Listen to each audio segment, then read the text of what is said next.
Josh, I know this season is getting closer to the end and getting closer to the playoffs. Can you talk about right now, it seems like you're fitting in the best with the Dallas Mavericks. Can you talk about maybe the challenges of fitting in with the Dallas Mavericks and having the short off season and maybe not as much practice time as what's in a normal NBA season? I mean, yeah, it's a little different, but I think we're starting to find some continuity after all the COVID stuff, after, just rotations being weird, and we still are fighting it. We still have Willie, who's been out for 2 weeks, 3 weeks, and so we're still not all the way at full strength is what is the crazy part about this whole situation. So, I think the guys who are out there right now are learning, how to play with each other. We're learning to play with more toughness, and, hopefully going forward we can keep that edge. You do sound pretty hopeful about this. How special or how well do you think this team could do going forward? Because y'all have been rolling for a while now.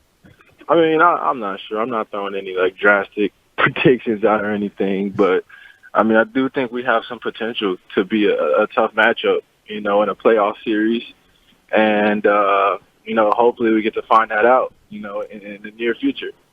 Oh, you heard it here first. Josh Richardson said they will not lose another game for the rest of the season. That being said, though, y'all put the clamps on the Knicks, and then last night you hold a really good 3-point shooting team. Y'all were holding them too. What is that defensive mindset of this team has grown throughout the season? What are y'all doing differently that's making it work? Putting emphasis on the defensive end. We know when we get stopped, so we can run with the ball. It's hard to guard us, and it's just we're throwing stats out sometimes. And yesterday we kind of talked about we haven't lost a game when we've held teams under 100 points. So it's one of those things well, why wouldn't we try to do that every night if we haven't lost yet? We've done it. So just keep doing it then. Yeah, it makes sense to me. I'm also curious how much you want to get that belt every single time. What is your record with the belt thus far? Oh, yeah. Me and Dorian and KP are tied. We all have 3. It's kind of a thing a little bit between us now that we're all kind of battling for it. So I think that gives us a little extra something on the court to really to aspire for. So I think the belt is kind of giving us a new energy because people are really trying to get that. People are really cheering in the locker rooms after the games. That's all real. So do you want to take the opportunity to make a bold prediction about the fact that you're going to take that belt home when all is said and done at the end of the season? No, I do not. Josh Richardson joining us here on 105.3 The Fan. Josh, you've gotten to play with Luka now for quite a few games. Are there any times where you go back to the bench and go, how the hell did you see that?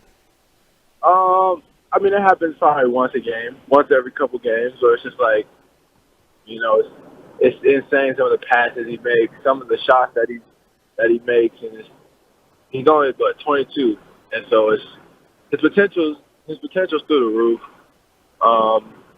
That's all I can really say about him. He's been great. And then when it comes to him giving you opportunities at the three-point line right now, this second half, I just feel like you're shooting great right now. Was it just a rhythm thing? Was it getting your energy back from COVID? What has it been that right now your three-point shot is just on point? It's a good question. It's, I don't know, finding my spots, figuring out, when and where to take those. But I think a lot of it's just confidence. I work on my game a lot, and this league is a make or miss league, so it's really hard. Everybody goes through slumps. Everybody isn't always shooting how they want to. It's just about not overreacting and staying with your training. Josh, the other thing too is last night everybody was cooking from 3. It was great to see, and it's got to be a great feeling whenever hey, we're putting it in. When we put it up, it's going in. But also, this, you've been in the league in this era where it's transitioned from you have to be around the basket to shooting from all over the perimeter. How important is it still, though, for your team to have that balance of we shoot from 3, but we also got to get to the basket for certain times? Yeah, because first of all, you want to get to the bonus, so it gives us an advantage if we get there early in the quarter, because the team is forced to not play as aggressive. But then you still want to have that threat because teams can't just run you off the line and then rotate and nothing happens. You know what I'm saying? You got to be aggressive still to the paint.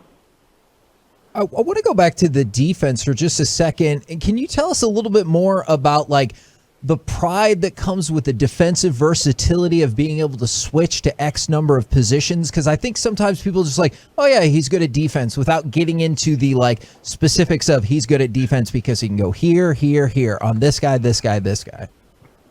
Yeah, I think we have a few guys on our team who are very switchable. And, you know, just being able to do that makes defense easier on yourself and on all your teammates because, you know, a good switching defense kills a lot of action.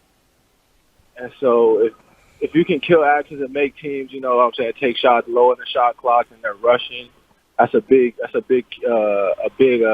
addition for your team. So for me, myself, being able to switch, you know, 1 to 3, sometimes 4, I mean, I've always taken great pride in that. So, yeah.